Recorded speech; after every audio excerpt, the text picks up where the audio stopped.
1950s and throughout the 1960s, when quite honestly, the ambitions of the organisation were focused quite laser-like, I would say, on tangible benefits, and they tended to be on a practical economic basis.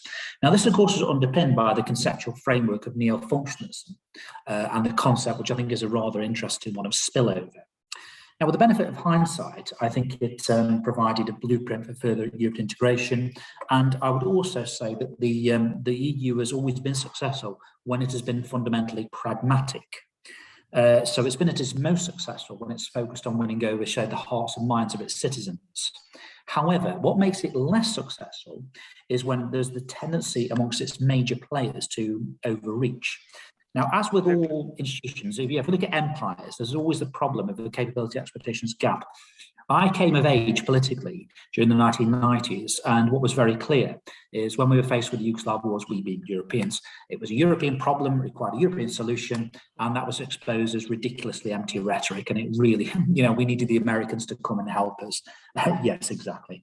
So whilst the organisation is sui generis, it is unique in many ways.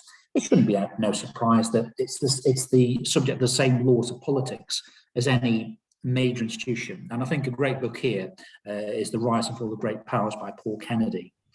Now, those who enact European integration should learn from history and say there is a tendency to let rhetoric overtake reality. My final point on this question is the observation concerning Greece.